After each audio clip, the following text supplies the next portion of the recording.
Kuha ka ng ganito.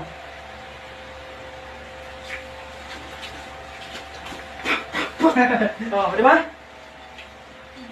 Ulitin mo yung ginawa mo kanina. Paano mo ginawa yung kanina? Ito? Oo, ba? Chop, chop, chop, chop. Di ba? Okay, ganito gagawin natin. Tama natin siya. Hawak ka dyan. Yan, sige. Tutok mo ng ganyan. So, kasi pag ganito kasi, huwag kang gaganyan-ganyan kasi malastas yung lead mo. Diba? Kasi kang gaganon, huwag kang gagalaw. Bago mo gawin yung isang atake sa kanya, linlangin mo muna ang kalaban mo. Kausapin mo muna sa play, yan. Kasi ang tao kasing galit, kriminal, lalastas talaga yan. Galit na galit eh. Yung mga halal na. Diba? Dito ka, pakita ko sa'yo. I-slow motion natin, dito. Alas sa leader, yan, ganyan. Huwag kang gaganyan, kasi malalastas yun. Kunting galaw mo yan. Diba? Okay. Ang iba naman ito, kumukuha. Pag humawak kasi dito, kontrolado mo na yan. Oo. Pag kasi na ito, kontrolado na. Okay.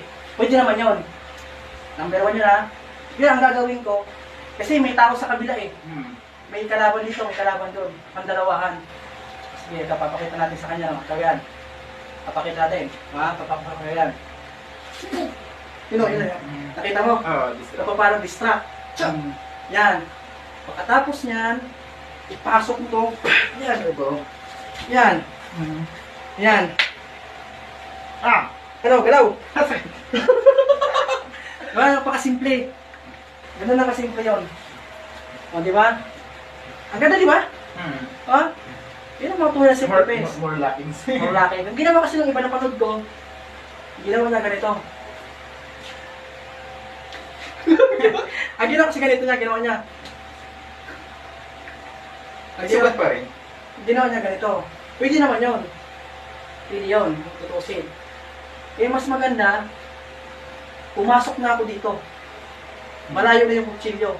Ito, destructive, tapos lock, tapos strike me, tapos pagano'n mo siya. Yan. Yan. Pwede mo siyang bagsakan ng elbow.